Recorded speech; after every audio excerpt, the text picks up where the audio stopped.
is making progress. This will help our cause. When you are ready, go to extraction.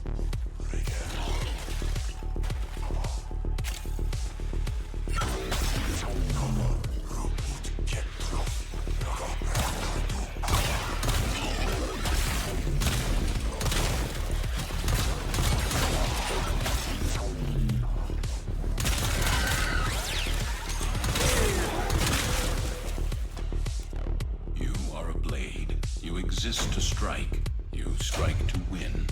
The lesson ends. Hello and welcome to another build video on Warframe. The grind gets real, the legend begins. Today it's Chroma prime time and this baby can do hell lot of damage with the right setup. What that setup is, let's get straight into it.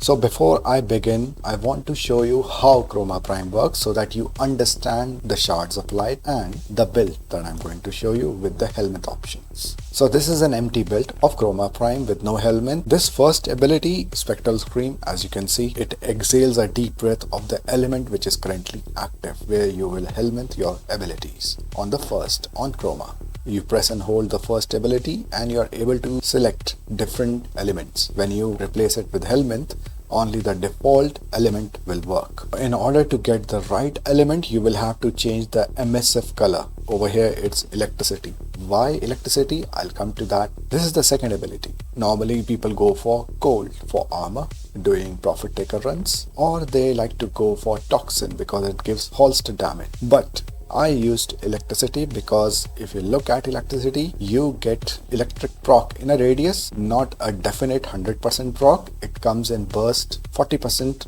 of the actual time it will be proc, but when it procs based on your ability strength. It's worth it because it chains like bolts passive. I use a health tank and shield is something which was missing. Plus, this also gives buff to my allies which might be doing a shield gate, kind of a support frame as well. That is why electricity. 30% shield capacity, status chance 25%, damage multiplier 10x, and in a radius of 10 meter. This is the default setup with 100 values. Third ability, Vex Armor. This gives you an extra armor on your Chroma, and based on the ability strength, your armor is scaled up. By default, you get 350% armor increase with a damage increase of 275%. Every time you kill an enemy, you get a boost to your armor and to your damage. So having a good duration is needed. Lastly, effigy, kind of a drone. It takes away your 50% of armor. At the bottom you can see armor reduction, but don't go by 50%, it even takes more armor. As you do high level enemies, you will notice your health getting depleted very quickly. So if you deploy this, credit chance applied. All drops that go in an area have a chance to drop more credits, but at the cost of your armor, which means you will take damage to your health more frequently. Now that you understand all the abilities, let's show you the build. So this is the build for Nourish. If you have helmet applied on the first for Nourish, then this is the build you can go for.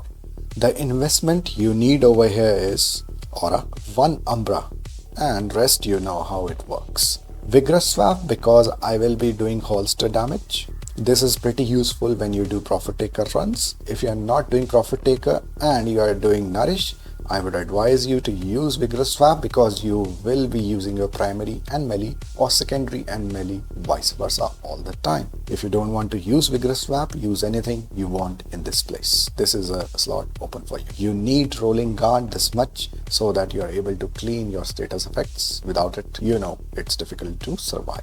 So with this setup, you have a range of 190%, which gives you an electricity radius of 19 meters. Now, because of ability strength and range and duration stats, these stats have changed from the default.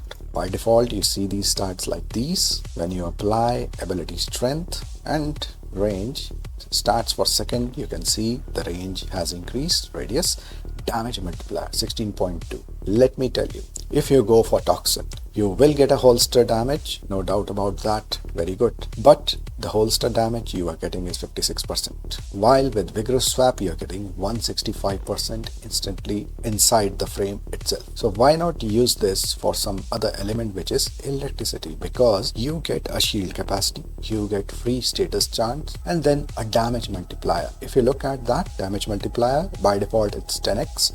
it moved to 16.2, but I also have Molt Augmented, which means 60% more ability strength. So your electricity damage will be buffed. It's better than holster damage with Toxin or armor with gold. You already have armor taken care of with Vex armor because it gives you a 566% increase because of this ability strength, which will get more buffed up as you kill enemies. Molt Augmented will do the trick for you. Now you will notice I have Arcane Battery. Here is the trick. You see this armor 1260 because of 3 Umbra mods applied. Energy of 668 I have already. You will notice your energy getting to a maximum pool of 1200, 1000 because of Vex armor. That much energy will be available. Now you know why this setup, and my efficiency is already 100. Why not use that energy to spam some damage? That's where Thermal Sunder kicks in. Now notice in the Thermal Sunder build, I have removed Vigorous Swap and I have added Hunter Adrenaline because it will convert damage to energy, and I have good buff of energy pool with Vex armor. So with Hunter Adrenaline I am taking damage, converting that damage to energy, and vice versa, giving the spams out with my energy. 3 Umbra mods. This is a health tank route, not a shield kick route, you have noticed by now. And Molt Augmented will increase that strength. And let me tell you, when you apply Vex armor, your Thermal Sunder damage is doubled. You get damage buff on your abilities as well, which means Thermal Sunder will do devastating damage. A complete DPS. You always want it. And Transient Fortitude, always use 2 dots less. Don't max this up, this consumes ability duration. You are good with this much strength. Molt Augmented gives you extra 60%, around 210% to be precise. A care you need to take care of while using Chroma Prime. Don't think that if you put your effigy, then you are invincible.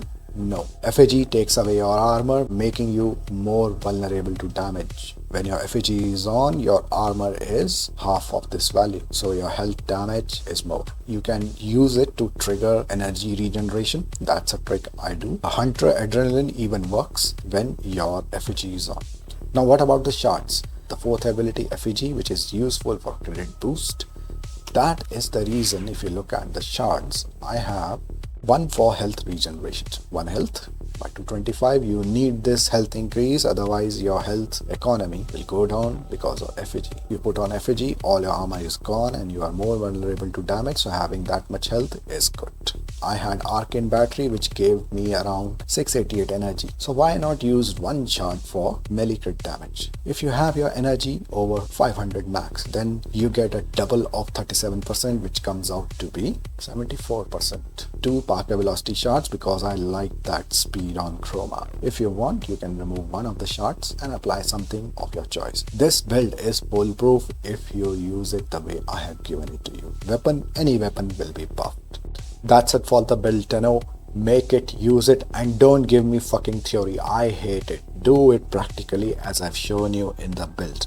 Use this, make this, invest in it. It's worth it. 1 Umbra Forma, 1 Aura Forma investment. That's it. Rest simple formas. Don't tell me you are about to use Chroma Prime on high level missions and you don't have the resources. What the hell were you doing in the game then? Come on man. If you want something high DPS, then you must have resources. Don't think that you are going to kill 10 level enemies with a high DPS build. That is stupidity. You don't need that. Warframe is about constant evolution and damage. So this is that evolution that you need for now. Until something new comes up, I'll share it with you. Until then, next time. Stay ready, stay hungry. The legend never sleeps. Bye bye, take care, enjoy, have fun. GG.